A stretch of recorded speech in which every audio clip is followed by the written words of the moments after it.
Book 3, Chapter 9 of Resurrection.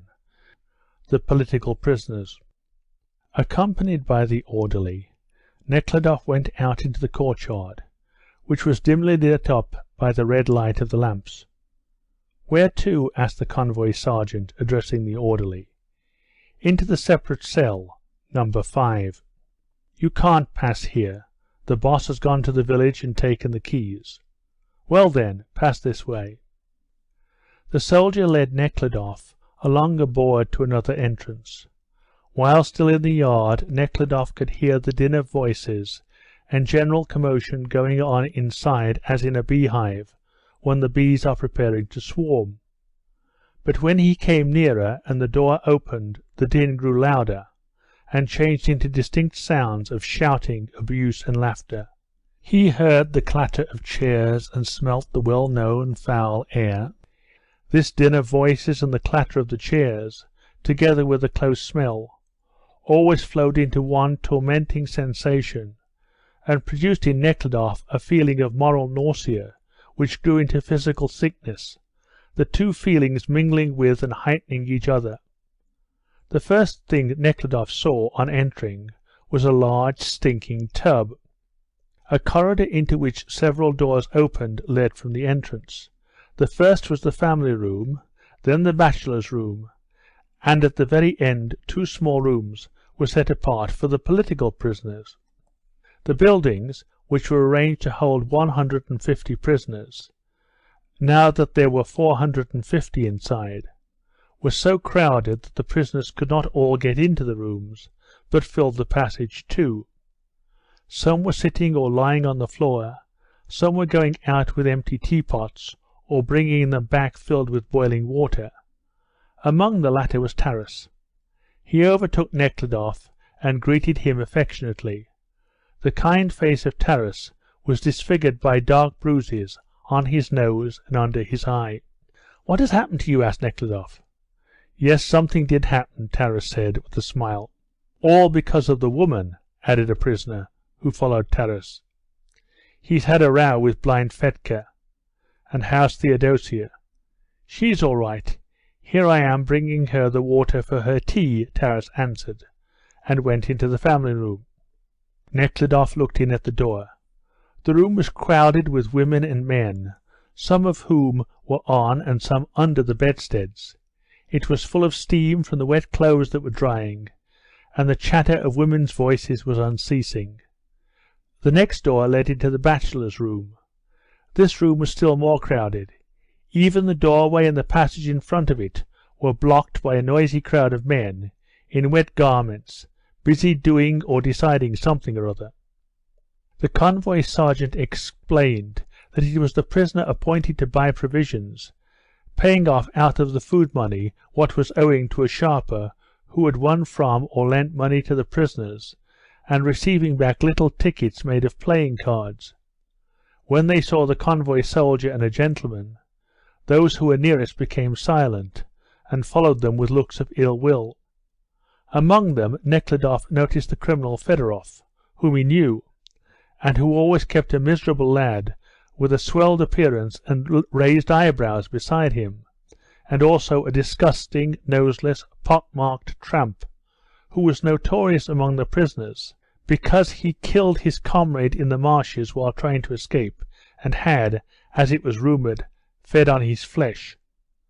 The tramp stood in the passage with his wet cloak thrown over one shoulder, looking mockingly and boldly at Nekhludoff, and did not move out of the way. Nekhludoff passed him by. Though this kind of scene had now become quite familiar to him, though he had during the last 3 months seen these 400 criminal prisoners over and over again in many different circumstances, in the heat, enveloped in clouds of dust, which they raised as they dragged their chained feet along the road, and at the resting places by the way, where the most horrible scenes of barefaced debauchery had occurred. Yet every time he came among them, and felt their attention fixed upon him, as it was now, shame and consciousness of his sin against them tormented him. To this sense of shame and guilt was added an unconquerable feeling of loathing and horror. He knew that, placed in a position such as theirs, they could not be other than they were, and yet he was unable to stifle his disgust. "It is well for them do-nothings," Nekhludoff heard some one say in a hoarse voice as he approached the room of the political prisoners. Then followed a word of obscene abuse and spiteful, mocking laughter. End of Book 3, Chapter 9. Book 3, Chapter 10 of Resurrection. When they had passed the bachelor's room, the sergeant who accompanied Nekhludoff left him, promising to come for him before the inspection would take place. As soon as the sergeant was gone, a prisoner, quickly stepping with his bare feet and holding up the chains, came close up to Nekhludoff, enveloping him in the strong acid smell of perspiration, and said in a mysterious whisper, "Help the lad, sir. He's got into an awful mess. Been drinking. Today he's given his name as Karmanoff at the inspection. Take his pot, sir. We dare not, or they'll kill us." And looking uneasily around, he turned away. This is what had happened. The criminal Kalmanoff had persuaded a young fellow who resembled him in appearance, and was sentenced to exile, to change names with him, and go to the mines instead of him, while he only went to exile. Nekhludoff knew all this. Some convict had told him about this exchange the week before. He nodded as a sign that he understood, and would do what was in his power, and continued his way without looking round. Nekhludoff knew this convict, and was surprised by his action. When at Ekaterinburg, the convict had asked Nekhludoff to get a permission for his wife to follow him. The convict was a man of medium size, and of the most ordinary peasant type, about 30 years old. He was condemned to hard labour for an attempt to murder and rob. His name was Makar Devkin. His crime was a very curious one. In the account he gave of it to Nekhludoff, he said it was not his, but his devil's doing. He said that a traveller had come to his father's house and hired his sledge to drive him to a village 30 miles off for 2 roubles. Makar's father told him to drive the stranger. Makar harnessed the horse, dressed, and sat down to drink tea with the stranger. The stranger related at the tea table that he was going to be married, and had 500 roubles, which he had earned in Moscow, with him. When he had heard this, Makar went out into the yard and put an axe into the sledge under the straw. "And I did not myself know why I was taking the axe," he said. "Take the axe," says he, and I took it. We got in and started. We drove along all right.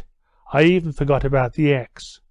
Well, we were getting near the village, only about 4 miles more to go. The way from the crossroad to the high road was uphill, and I got out. I walked behind the sledge, and he whispers to me, "What are you thinking about? When you get to the top of the hill, you will meet people along the highway, and then there will be the village. He will carry the money away. If you mean to do it, now's the time." I stooped over the sledge, as if to arrange the straw, and the axe seemed to jump into my hand of itself. The man turned round. "What are you doing?" I lifted the axe and tried to knock him down, but he was quick, jumped out and took hold of my hands. "What are you doing, you villain?" He threw me down into the snow, and I did not even struggle, but gave in at once. He bound my arms with his girdle, and threw me into the sledge, and took me straight to the police station. I was imprisoned and tried. The commune gave me a good character, said that I was a good man, and that nothing wrong had been noticed about me. The masters for whom I worked also spoke well of me, but we had no money to engage a lawyer, and so I was condemned to 4 years' hard labour. It was this man who, wishing to save a fellow villager, knowing that he was risking his life thereby, told Nekhludoff the prisoner's secret, for doing which, if found out, he should certainly be throttled. End of Book 3, Chapter 10.